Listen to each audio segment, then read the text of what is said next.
সামাজিক যোগাযোগ মাধ্যমে অত্যন্ত অশালীন, কুরুচিপূর্ণ এবং সাম্প্রতিক সম্প্রীতি বিনষ্টকারী বক্তব্য প্রচারের অভিযোগে শিলচর সদর থানায় একটি এফআইআর দায়ের করেছে বজরং দল, মধ্য কাছাড় জেলা। সংগঠনের পক্ষ থেকে পঙ্কজ দাস এই অভিযোগ দায়ের করেন। অভিযোগে বলা হয়েছে, ফইজ উদ্দিন লস্কর নামে এক ব্যক্তি তার ফেসবুক প্রোফাইল ও পেজের মাধ্যমে ধারাবাহিকভাবে ভিডিও ও বক্তব্য প্রচার করছেন, যা অত্যন্ত আপত্তিকর। অভিযোগকারীর দাবি, ওই ব্যক্তি ভিডিওগুলোতে দাস পদবীধারী ব্যক্তিদের উদ্দেশ্য করে অবমাননাকর শব্দ ব্যবহার করেছেন এবং তাদের বাংলাদেশি বলে কটাক্ষ করেছেন। এছাড়া হিন্দু সম্প্রদায়কে নিয়ে ধর্মীয় অনুভূতিতে আঘাত হানে এমন বক্তব্য দেওয়ার অভিযোগও উঠেছে তার বিরুদ্ধে। এফআইআরে আরও উল্লেখ করা হয়েছে যে অভিযুক্ত ব্যক্তি তার ভিডিওতে অত্যন্ত অশালীন ভাষায় নারীদের মর্যাদাহানিকর মন্তব্য করেছেন, যা সামাজিক শালীনতার পরিপন্থী এবং জনমনে তীব্র ক্ষোভ ও উত্তেজনা সৃষ্টির আশঙ্কা তৈরি করেছে। এই ধরনের বক্তব্য সাম্প্রদায়িক সম্প্রীতি নষ্ট করতে পারে বলে আশঙ্কা প্রকাশ করা হয়েছে। অভিযুক্তের ভিডিও, পোস্ট এবং সংশ্লিষ্ট ইলেকট্রনিক তথ্য অবিলম্বে সংরক্ষণ, প্রিজার্ভেশন অফ ইলেকট্রনিক এভিডেন্স করে যথাযথ আইনানুগ ব্যবস্থা গ্রহণের আবেদন জানিয়েছেন। এফআইআরের সাথে অভিযুক্তের ফেসবুক প্রোফাইলের লিঙ্কটিও সংযুক্ত করে দেওয়া হয়েছে।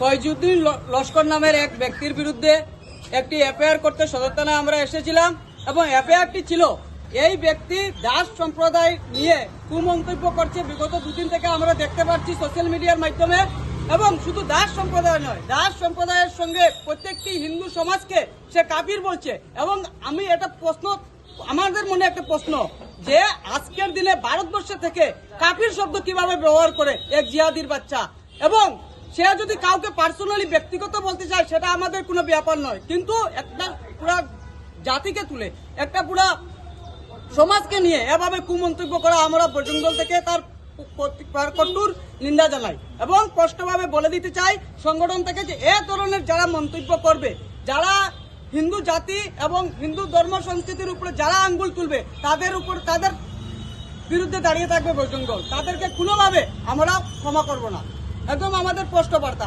এবং এই ব্যক্তি এ বলেও থামেনি, এবং যেগুলা হিন্দু মা বোন আছে তাদের সাথে কুমন্তব্য করার এবং কুকর্ম করার প্রস্তাব দিয়েছে সে সোশ্যাল মিডিয়ার মাধ্যমে।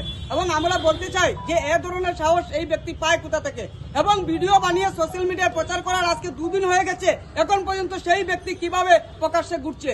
তাই আমরা পুলিশ প্রশাসনকে আমরা আজকে বলতে চাই এই সোশ্যাল মিডিয়ার মাধ্যমে যে অতি সত্বর এই আসামিকে গ্রেপ্তার করা হোক এবং আইনের আওতায় আনা হোক, না হলে সমাজে বিশৃঙ্খলা সৃষ্টি হচ্ছে। এবং আগামী দিনে যদি কোনো আইন শৃঙ্খলার ব্যাঘাত ঘটে, যদি অ্যারেস্ট না হয়, তাহলে তার দায়ী থাকবে পুলিশ প্রশাসন। একদম ক্লিয়ার ভাবে বলে দিচ্ছি, তাকে যাতে অতি সত্বর অ্যারেস্ট করা হয়। এবং কোনো কমিউনিটি কাউকে টার্গেট করে এ ধরনের মন্তব্য করার, আমি আবারও বলছি, সংগঠন থেকে আমরা কঠোর বিরোধ করছি এবং তার কঠোর নিন্দা জানাই। বিগত বিভিন্ন দিন থেকে যেভাবে আমরা সোশ্যাল মিডিয়াতে দেখতে পাচ্ছি আমাদের হিন্দু ধর্মকে টার্গেট করে এবং এ ধরনের কুমন্তব্য যেভাবে আমাদের হিন্দু সমাজের দাস সম্প্রদায়কে নিয়ে যেভাবে অশ্লীল মন্তব্য করেছে এই জিহাদির বাচ্চা, যদি আগামী 72 ঘন্টার ভিতরে যদি আসামি অ্যারেস্ট না হয়, বজরং দল বৃহত্তর থেকে বৃহত্তর আন্দোলন নামবে। এবং আমি আপনাদের মাধ্যমে স্পষ্ট ভাষায় বলতে চাই, যদি এই কাপুরুষের বাচ্চার সৎ সাহস থাকে তাহলে আমাদের সামনে এসে সম্মুখীন হোক, না হলে আমরা যদি কোনোদিন ওকে কোনো জায়গাতে দেখতে পাই, আমরা ওকে বৃহত্তর থেকে বৃহত্তর শাস্তি দেব।